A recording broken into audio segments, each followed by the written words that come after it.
This week, a mother screams, "You're breaking my arm," as police drag her from her own home. No warrant, no charges, no court order. Just a powerful attorney and a plan called granny napping. A shocking case that proves your rights can vanish in an instant, even in America. Could your family be next? You don't want to miss it.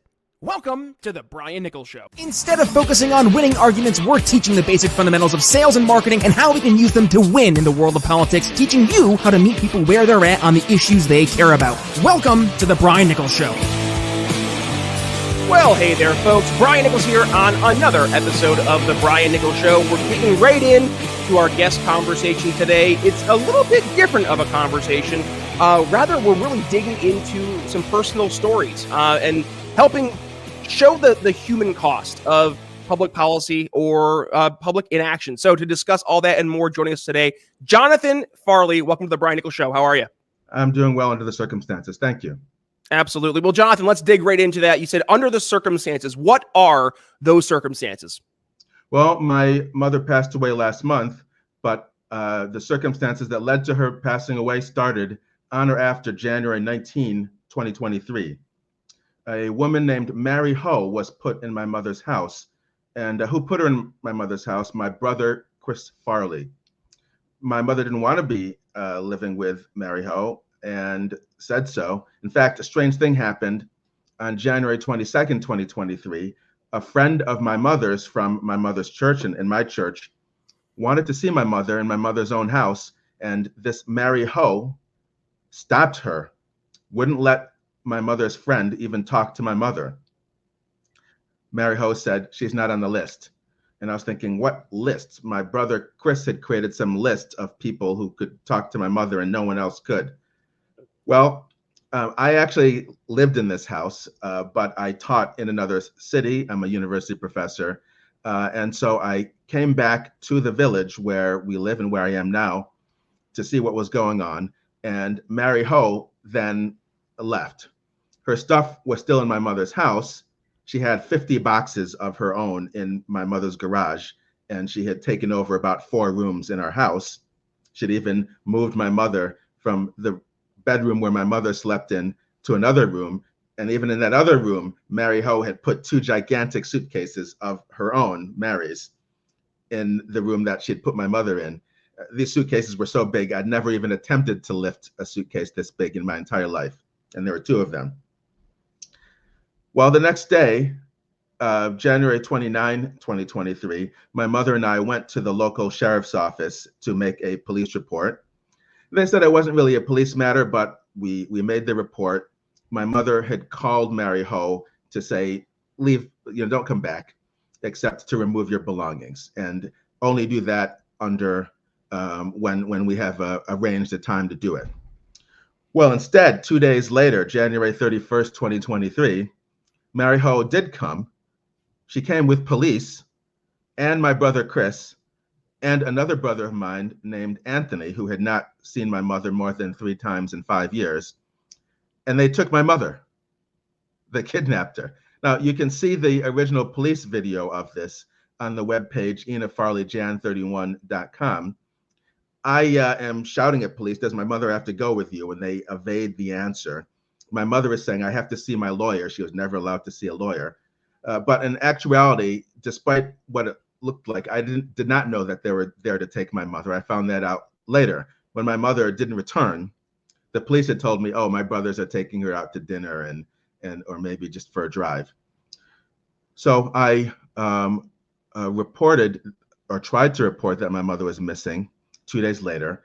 The police to this day will not even allow me to report this as a crime. But I spoke with a policeman, a Sergeant Mazenga, and said, I wanted to know where my mother was. He would not tell me where my mother was, nor would he tell me why he was not telling me where my mother was. Well, I happened to know that my mother was supposed to meet up with another friend of hers on February 5. This would have been 5 days after the initial kidnapping. And so I just happened to hope and guess that my mother was going to be there. And in fact, my mother was there with Mary Ho. And I went up to my mother and said, Mary Ho helped kidnap you 5 days before. Now, my mother did have a memory problem. She could not typically remember what happened the day before, 24 hours before, but she could reason, she could have discussions. In fact, before this kidnapping, I spoke with my mother every day or almost every day for years, usually about complex topics like the news, current events, or my personal life. So she was not mentally incompetent. No judge had said she was mentally incompetent. No doctor had said she was mentally incompetent. She was a free person. She was the only person who owned the house. My late father and my mother were the only people whose names were on the deed for the house. My mother and I were the only legal residents of the house. Mary Ho had only been there about 8 or 9 days, and my mother didn't want her there anyway, and I told her to leave. My brother Chris lived hundreds of miles away. My brother Anthony lived hundreds of miles away. They had no legal authority to do any of this. My mother was a free person. Well, on February 5, when I saw my mother, she said immediately, "Let's go." She told Mary Ho to step aside. Mary Ho refused to budge, and then, in fact, Mary Ho called 911. So, can you imagine? Mary Ho, a kidnapper and a trespasser, gets to call the police on me because my mother wants to leave, but I am not allowed to file a police report on Mary Ho or on anybody else. Can you imagine this? Well, my mother just barreled past Mary Ho, and I asked my mother, do you want to stay? Do you want to drive around, or do you want to go back to the house? My mother made the decision to go back to the house. And then about 15 minutes later, police came to our house. And you can see on the YouTube channel, Free Ina Farley, which is also on the screen next to my name, that my mother is telling police, I'm happy now. I didn't know who those other people were that I was with before, but I want to be here with my son, Jonathan, under his care and guidance. So I have a third brother, Felipe, who is an attorney. And Felipe tells me that this statement of my mother's in and of itself should warrant a revocation of the power of attorney that my brother Chris claimed. Now, my brother Chris claimed to have been given power of attorney by my parents in 2008, 15 years before all of this happened. I don't know if that's true or not, but even if it's true, power of attorney doesn't give you the right to make somebody else your slave. It doesn't give you the right to steal their house, right? That's a big misunderstanding that many people have. It should be obvious, but it's a big misunderstanding many people have. So there's 2 hours of this. You can see all the footage on the webpage inafarleyfeb5.com and inafarleytaken.com of the police calmly speaking to my mother saying, I'm fine here. And at this point, the police are breaking the law. They should have left. The sole homeowner and the sole 2 residents of the house are telling them everything is fine, go. And they remain. So after about an hour, the police, and we can see this on the police body camera footage, they come up with this plot. And they say, okay, you have to take certain pills at 5 p.m. And so you don't have those pills in the house, the police said, and so we have to take you. Well, for starters, I don't know of any law that gives the police the authority to take someone to take medicine. And my mother is understandably perplexed. Ironically, the only person besides myself making sense in that house that day was my mother, the person that they were claiming couldn't make decisions for herself. This was a lie, incidentally. She had every right to make decisions for herself. No court had said she could not do so. So my mother is saying, well, what pills? And my doctor has not told me about any pills, which in fact was the case. And my mother is saying to the police, and you can see this on the video, any pills that you say I have to take, I have to run by my doctor, or I have to run by my sister. My mother's sister used to work in the pharmaceutical industry, and she can ask, my mother said, her younger colleagues about any such pills. So we were confused about what these pills were, because my mother took pills for, like vitamin C. She took pills for high blood pressure, pills for diabetes. She took Prevagen and over-the-counter medicine for your memory, stuff like that. That's all that she took. and she always took it. And I told the police, and you can hear my voice on the police body camera footage, telling the police, we have those pills in our house. They're on the kitchen table. And in fact, your audience can see the pills. If you go to the January 31st footage at inafarleyjan31.com, you can see a tray of pills on our kitchen table.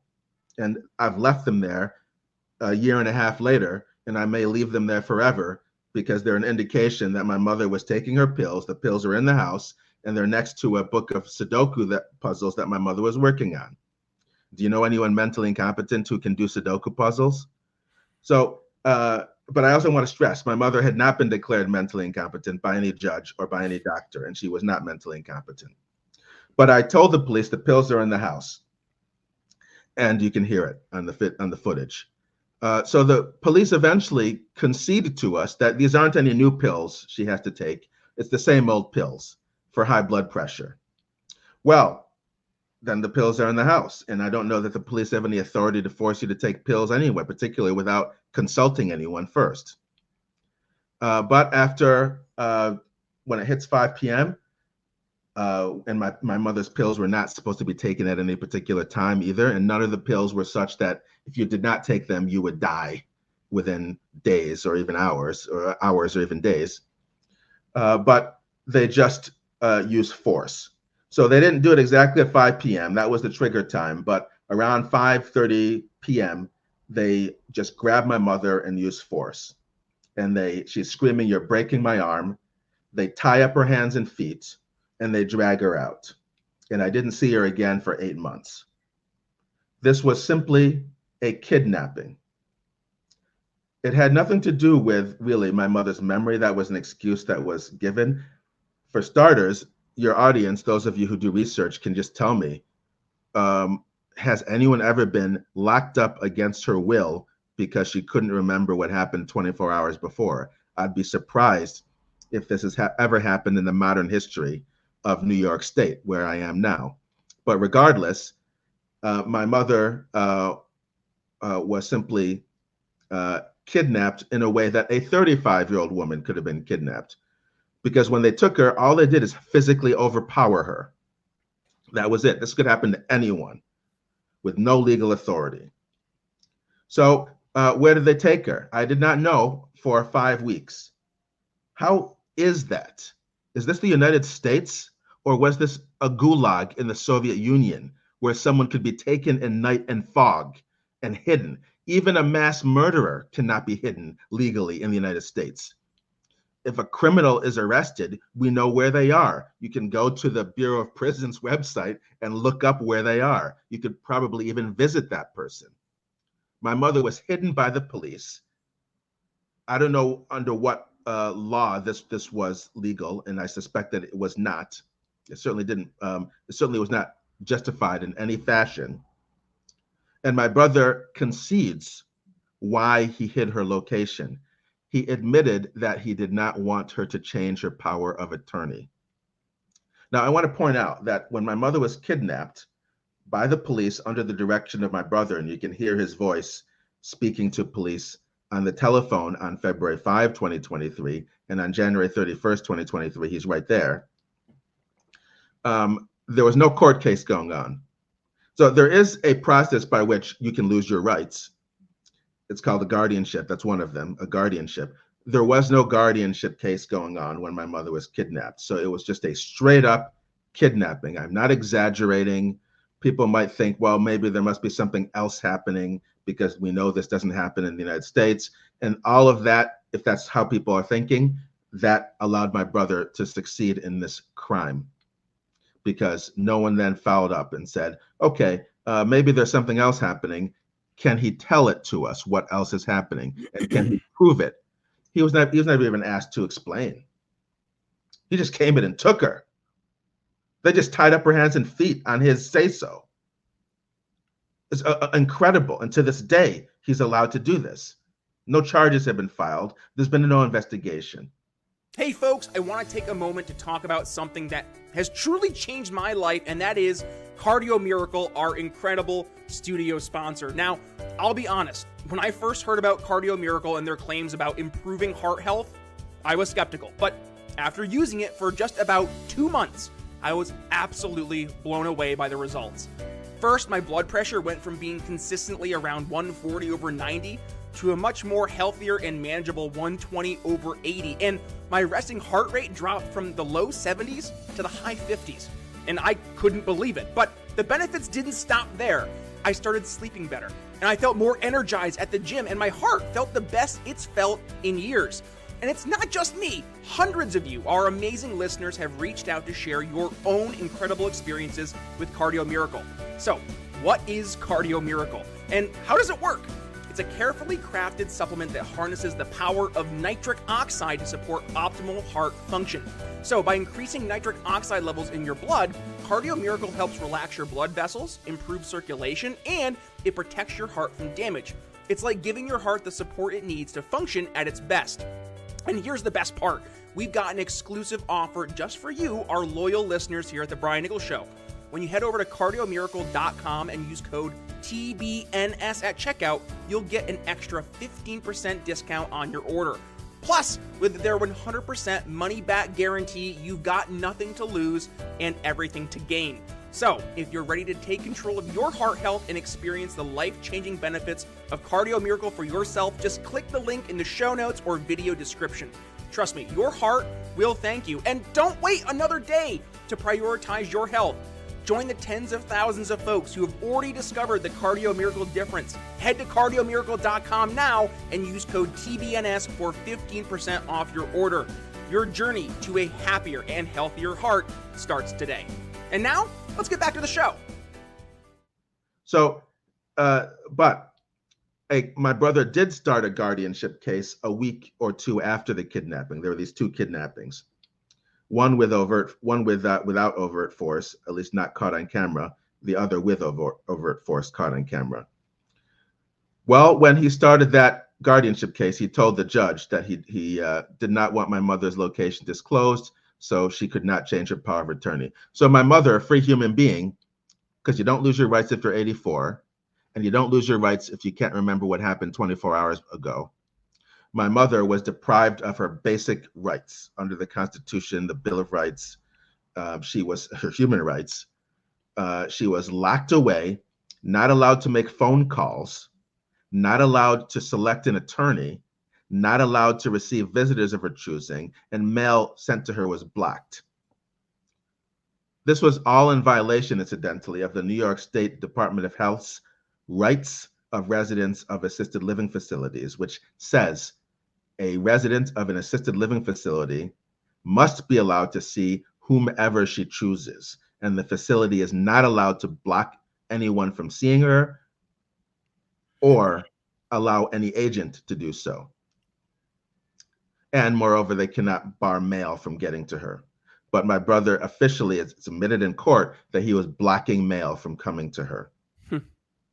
So this was an extreme violation of her rights, because even though there is this process of being able to strip someone of her rights called a guardianship, you also obviously have the right to appeal, to protest, and my mother was denied that right.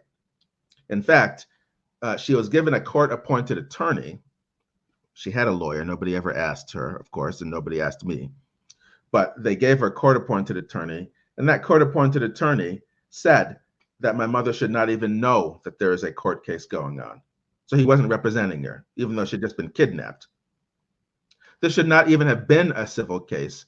It should have been, and should be again, it should be a criminal case where my brother Chris Farley is arrested, my brother Anthony Farley is arrested, and the police who took my mother are arrested, and the ambulance workers who tied up my mother's hands and feet are arrested, and the people who ran the facility where they put my mother, a memory care facility, are arrested for false imprisonment.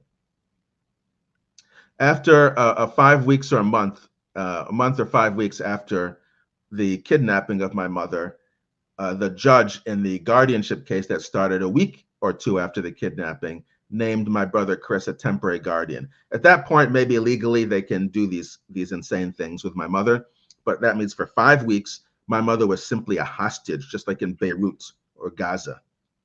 My mother was simply a hostage, being tied up and prevented from making phone calls, prevented from contacting an attorney, and not allowed to receive visitors of her choice. Now you might think, oh, okay, was I was barred? Okay, was it just me? No, it was you. You were barred. You didn't know it, but you were barred from seeing my mother and everyone in your audience, because my brother had drawn up a list of people, and only those people. It was, when I subpoenaed the list, it had 17 names on it, but it might have had as few as 8 names at one point. When that list of 17 people was the list of the people who could see my mother or even telephone her from the outside. So only 17 people were allowed to see or even telephone my mother. And the instructions on the list are explicit, and they say, if anyone else calls, you're not even to give any information that Ina Farley is here. And no explanation has been given to this day for why Ina Farley was isolated like this. Incidentally, the Surgeon General says isolation is a threat to your health. That was one of the problems with the pandemic. And here my mother was isolated for a year like this. Fortunately, there was one name on that list of a person who I was in contact with, and she made about half a dozen videos of my mother while she was falsely imprisoned in this facility for a year. Those videos show my mother. She looks like she has aged years. She has deteriorated. You can see this darkness creeping up her legs, which didn't exist before the kidnapping. A doctor said that this looked like diabetes out of control. So it wasn't like she was in this facility for her health, even though that was obviously the false claim. But my mother is having cogent conversations. So again, she looks terrible. She sounds terrible, but no one can hear her speak with the woman who made the videos and say that my mother is mentally incompetent. But regardless, I want to emphasize for your viewers that my mother still had not been declared mentally incompetent. So she was treated as if she was, but legally, no doctor had said she's mentally incompetent, and no judge had said she was mentally incompetent. They were just locking her up. And I don't have a lot of documents even now, but as far as I know, she did not even leave that facility for a year. It's a facility so small that you can walk around it in 5 minutes. And I misspoke. As far as I know, she only left that facility once in 1 year for a court appearance.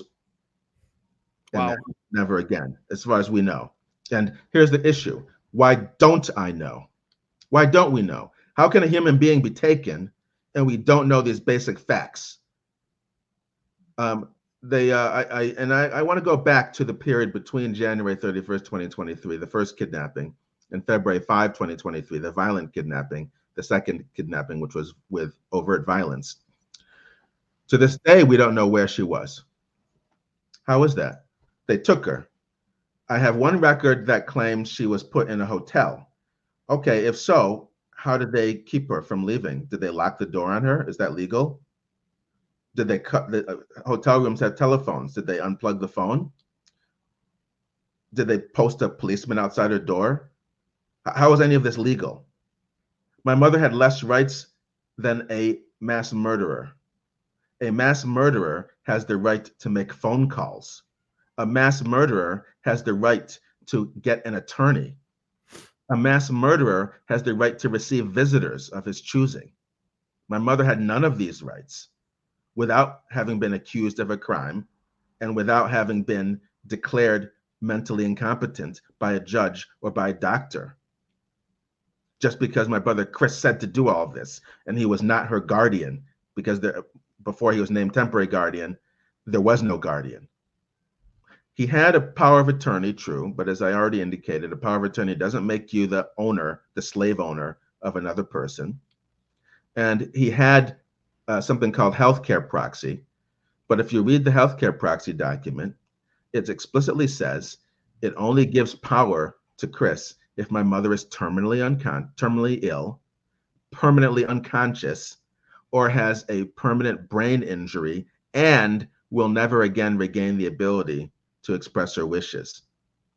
Well, none of those 3 conditions applied. In fact, my mother expressed her wishes, not just in the videos that we have from when she was falsely imprisoned at the memory care facility, which is called Cranberry Landing, but also when she was being dragged out of the house. In the first nonviolent kidnapping, she's saying, I do not want to leave my property. They took her from the property. In the second violent kidnapping, she's telling police, leave my house. So she's making her wishes pretty clear. And we have records from the facility itself that my mother was telling them, call the police. I'm a prisoner here. My family's trying to steal my house, which in fact was the case. My family's trying to steal my house. I'm being treated like a dog. Well, so that's from the facility's own records.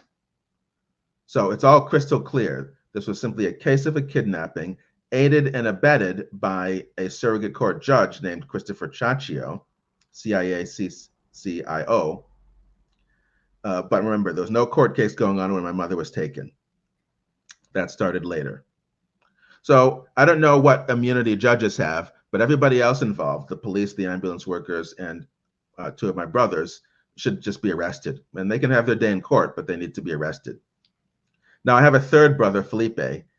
He was not openly involved, but he did date Mary Ho. He used to date her. Now, what about the house? So Mary Ho, a week after the violent kidnapping, somehow knew when I was leaving the house. I left the house, and somehow she knew, and then came with police, apparently, according to a police report I later got, and removed her belongings from the house. And she stole some of our stuff as well. Don't know where my mother's passport is and other private documents. So imagine that. The police are, now Mary Ho had a key, but still, the only two residents of the house are gone and unaware of this person coming to our house and taking stuff. And the police are aware of it and let it happen. They may even have been there when it happened. Can you imagine that? Incredible. And then in the court case, my brothers were insisting on trying to sell the house, even though they didn't have the legal authority to do so. And the judge was trying to aid and abet them in doing so. Fortunately, they didn't succeed. But my mother, the person who's supposed to be mentally incompetent, although she wasn't declared so, could see that this is what was happening, that someone is trying, that her family is trying to steal her house. In fact, you can find what, well, despite the circumstances, what would otherwise be a funny moment where my brother Anthony is telling my mother no one's trying to take her house, when he knew exactly that that's what he was trying to do. And Mary Ho on police body camera footage is telling the police that she's taking the house, that my mother's going to be removed permanently that day. I will be locked out of my own house, and she, Mary Ho, is taking the house. And the police are right there talking to her about this, agreeing with it, it sounds like, while she is telling them a criminal plan that the police are aiding and abetting. Because even if you just view this as a kind of eviction, which it was worse than that, my mother was screaming, "You're breaking my arm."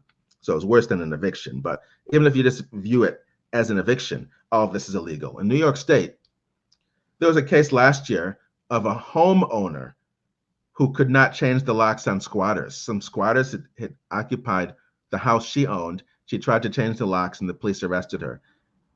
So that's how extreme the situation is for the rights of even squatters in America. Here we have a situation where the homeowner is removed by force.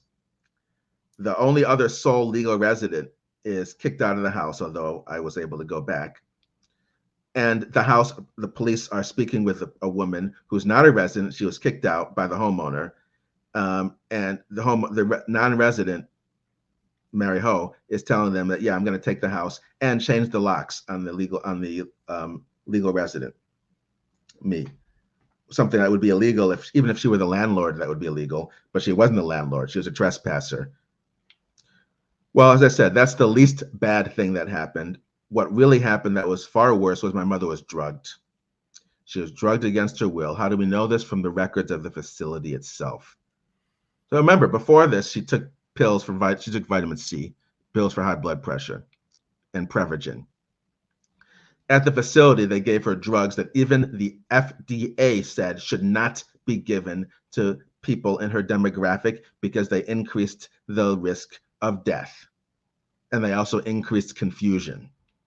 So here she is in a memory care facility, and they're giving her drugs that increase confusion. You might almost think that that was their intention. And since then, I found out, I don't know why the police are pretending they didn't know what was going on, because this is apparently a common thing. And this is where I want to help your viewers, so it doesn't happen to your mother or your grandmother. There's something called granny napping. This is apparently it's so common, there's even a word for it. And I was told by an expert that what they do is they isolate, medicate, and liquidate. Or another person said that they isolate the victim, they then defame all protectors, and then they loot the estate. And that's what happened to my mother. So fortunately, after 1 year in court, my attorney, who is my father's cousin, Jane Farley, was able to fight my brother's high-priced attorney. Apparently, my brother spent $300,000 in legal fees. And so the question is, why did he spend $300,000? Our house is worth half that. A nurse a full-time nurse might be 60, 70,000. I don't know. Why did he find it so important to spend $300,000 to keep my mother locked up? But my father's cousin was able to get the judge to revoke Chris Farley's temporary guardianship. He still held on to my mother for another 2 months, and then I was able to see her for the second time in over a year, for more than the first time was for 40 minutes in 1 year, and her brain had been destroyed. She was not at all the way she was when they kidnapped her, when I was, as I said, having these conversations with her every day about sometimes complex issues like the news. But she was still on the drugs that Christopher's doctors had been giving her, and she stayed on that. She wasn't freed from the guardianship. She was simply given a new guardian, my brother Felipe, who used to date one of the kidnappers, Mary Ho. So he did nothing, very little, to help my mother other than allow her to see people for the first time in a year, pretty much. There was no longer any list, but her brain had been destroyed.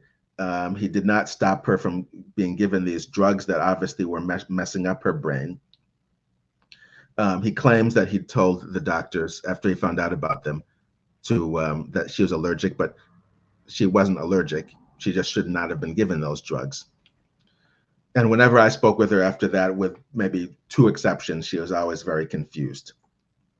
And that's how she was for the last 6 months of her life. But worse, even though it turned out to be illegal for the judge to bar my mother from returning to her own home, which is what the judge did, not a medical doctor, a judge, right? My brother Felipe, instead of fighting that, just conceded it and let my mother be kept away from her home, kept away from her church, and left in another memory care facility, where she died alone on a cot in a small room 1,000 miles away from her home, from her church. And consequently, of course, her friends couldn't visit her very easily if she's 1,000 miles away from them. And that's how this godly woman ended her life. Now, what about the resources? I said liquidate the estate. Well, I have proof from my mother's bank that 10 days before she died, she had less than $6,100 in her bank accounts. But on April 6th, 2024, she had $197,000. So where did that money go? Only 2 people had access to it. My mother obviously didn't. She was locked up, or she was in a nursing home. My brother Felipe and my brother Chris. Felipe dated Mary Ho, and Chris was the one who instigated the kidnapping in the first place. Will anything be done about this? And even the $197,000 was far too low. I did a back of the envelope calculation, and it's almost mathematically impossible for my mother to have had even $197,000, given her income, given my father's income, given their pensions. There's no way that they could have that little unless it had been taken. And who had the authority to take it? Only my mother and Chris Farley. And but will anything be done about it? Could you just lock up someone and steal their money and get away with it scot-free? And it looks like you can in the United States. The sheriff for the county where I am has not replied to any of my 10 messages, any of my 10 letters that I've sent him. The district attorney, some of you may have seen on the news because she was disgraced recently, but she's still in office. Her name is Sandra Dorley. I have not heard from her office in a year and a half, over a year and a half. I tried to get the New York State Attorney General to investigate the police misconduct. They told me that they were not going to investigate. Not that there was no misconduct, but that they were not going to investigate. This is the easiest case in the world to investigate. Your viewers can go to the YouTube channel, Free Enid Farley, and watch these videos. And if you want to see the original police videos, you can go to the other websites that I named and see that an 84-year-old woman was violently ripped from her home and her hands and feet tied up, screaming, "You're breaking my arm." So the only justification for that would have to be that the police had some legal authority to do it, and a one-day investigation will turn up that they had no legal authority. They had no warrant. She was not accused of any crime. She's not a danger to herself and others. You can see her calmly speaking to police for 2 hours. And the police themselves are saying on video, there's no urgency, which tells me there's no emergency. The only other option is that they have some order from a court, from a judge, which they did not have because there was no court case going on. They had no declaration of mental incompetence by a judge or by a doctor. And my mother was not mentally incompetent. So this is maybe a unique case in the modern history of New York State. I'd love for people to investigate to see if it is. But what can we do in the future? Well, I actually contacted the local libertarians, and but I never got a reply. You would think that this would be an issue that they would care about. Like, this is government. I'll see what I can do for you, Jonathan. Okay, thanks. This is government overreach. Yes. But it's more than that. It's not just government overreach, because even under the current laws, what happened was a simple crime. It's just that suddenly they decided to ignore the rights of a woman because she was 84 years old. Right? That was it. That's the only reason. Because she's 84. They're taking her, did not have to do with her memory, because it had to do with them physically overpowering an 84-year-old woman. If you think you're supporting small farms with your coffee choices, think again. Many brands hide behind fancy packaging while sourcing cheap coffee beans. So you need to stop compromising on quality and on ethics. Clackham Craft Coffee was born from a desire for both transparency and excellence in the coffee game. They personally select every bean, ensuring top quality and fair practices. So experience coffee the way it's supposed to be: honest, delicious, and roasted with care. Plus, an exclusive offer for Brian Nichols Show fans: use code BNS10 for 10% off at clackhamcraft.coffee. Link in the show notes. And now, let's get back to the show. And then they were hoping that maybe she would forget things, but an employee of Cranberry Landing actually told me that this is the memory care facility, actually told me that my mother recited how she'd been taken from her house every day. And the other employees laughed. But they did more than laugh. I got a video of my mother with blood in her eye and 2 giant bruises on both sides of her face. And in the video, she's complaining about pain in her chin. And she told the person who made the video that she had been beaten by an employee of the facility. So my mother was subjected to torture, abuse. She was drugged, isolated, not told what was going on. It was a horror. That was the last year and a half of her life.